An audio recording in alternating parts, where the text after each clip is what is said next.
Assalamualaikum warahmatullahi wabarakatuh.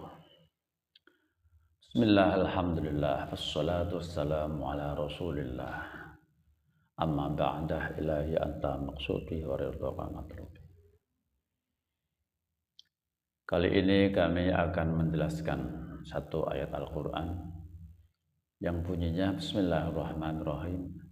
Ya ayyuhalladzina amanu dkhulu fis-silmi kaffah wa la tattabi'u khutuwatis syaitan innahu lakum aduwwun mubin.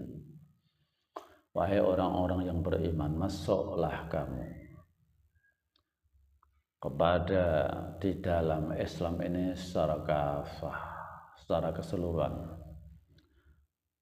lahir batin, jiwa raga semua, supaya bisa Islam. Islamnya rohani berarti iman. Islamnya jasmani adalah menetapi rukun-rukun Islam yang ada 5, yang diawali dengan syahadat, bersaksi kepada Allah dan utusannya. Islamnya rohani adalah iman. Iman adalah qadim, tidak berubah, hanya satu saja, tidak berpecah-pecah. Iman kepada Allah,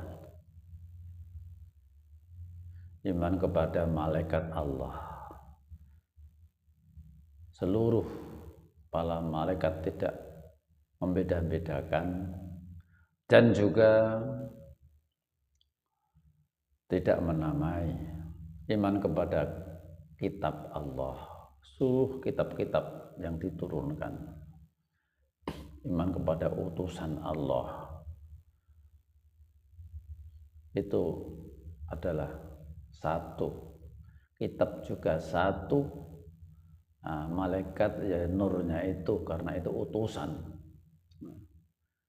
Itu artinya qadim. Jadi Islamnya rohani adalah iman itu sendiri secara qadim. Yang itu tidak cukup hanya dipercayai saja dan diyakini saja, tapi harus ditanamkan, karena ada ayat yang menjelaskan bahwa iman itu adalah ditanamkan. Dalam surat Al-Hujurat ayat 14, qalatil a'rabu amanna qul lam tu'minu walakin qulu aslamna walamma yadkhulul imanu fi qulubikum.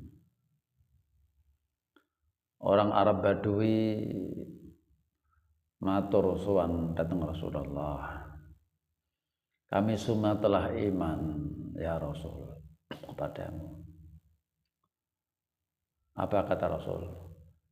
Lam tu'minu, kamu semua belum iman, tapi walakin aslam, kamu semua itu baru berserah diri, baru Islam. Islam berarti secara jasmani, baru berserah diri, baru Islam, baru tunduk.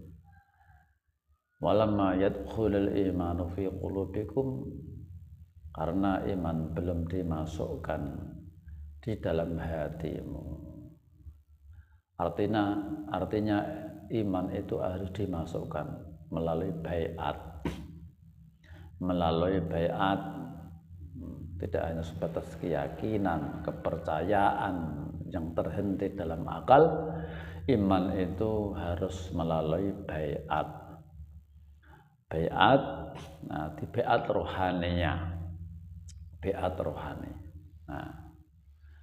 Sebagaimana perintah Kanjeng Rasul ketika menceritakan pada para sahabat, yang artinya demikian. Orang-orang Bani Israel itu selalu dibimbing oleh para nabi-nabi. Ketika nabi itu wafat, Allah Ta'ala mengutus nabi lagi, terus berlanjut. Saya adalah penutupnya para nabi. Tidak ada nabi setelah aku. Kanjeng Nabi berkata begitu. Aku adalah penutupnya para nabi. Tidak ada nabi setelah itu. Maka sepeninggalanku nanti kamu adalah mengikuti para sahabat, para khulafair rasyidin, pengganti-penggantiku. Sahabat bertanya, ya Rasul, apa yang aku perbuat nanti? Rasul menjawab, kamu baiatlah kepada khalifah yang awal, kemudian seterusnya. Ada perintah baiat. Karena baiat itu adalah penanaman nur.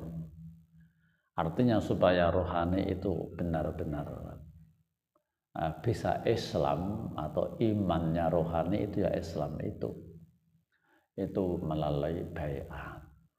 Jadi baiat itu wajib sebab asal mula orang itu mendapat bimbingan guru rohani itu memang melalui baiat.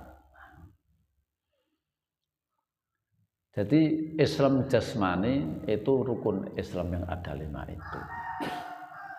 Yang dimulai dengan syahadat, dengan bersaksi. Syahadat tidak hanya cukup mengucapkan saja. Syahadat harus menyaksikan. Ada yang disaksikan secara menerus. Maka kata-katanya asyhadu itu fi'il mudhari sedang.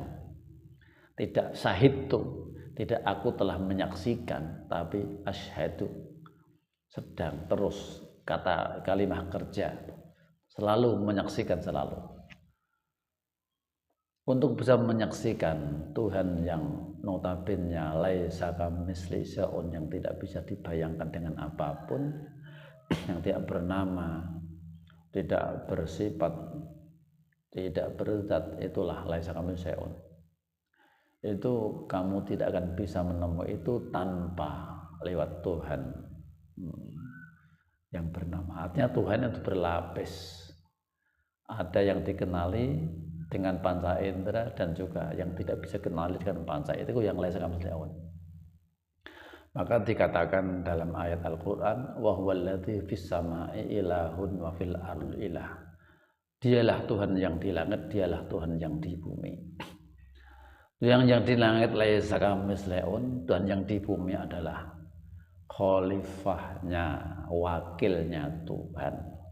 Tidak bisa kita itu mengenal Tuhan yang di langit tanpa mengenal Tuhan yang di bumi. Tidak bisa kita menyaksikan Tuhan yang di langit tanpa kita menyaksikan Tuhan yang di bumi.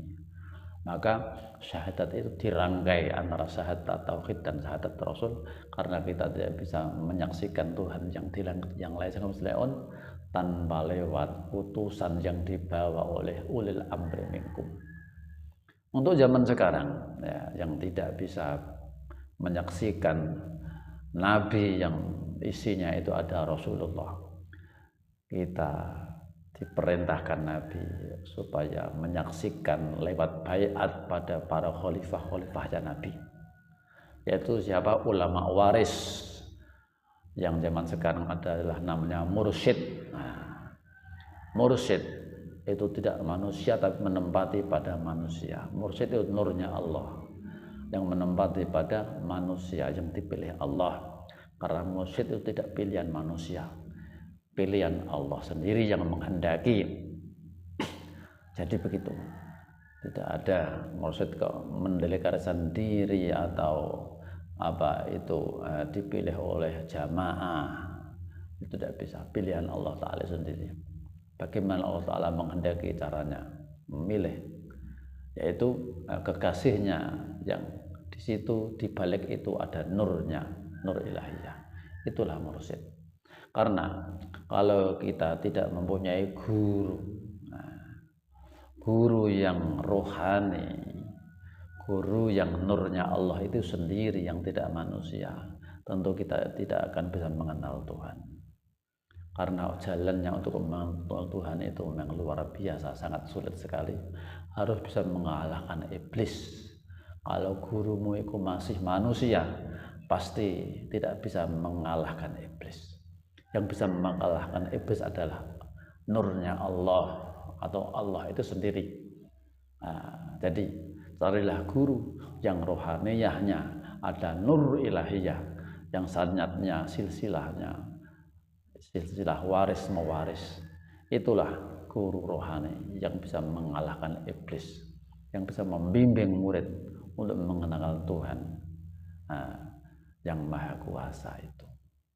Sekian urian dari kami tentang Islam kafah. Semoga bermanfaat. Ilahi anda maksudi wa ridha kama Assalamualaikum warahmatullahi wabarakatuh.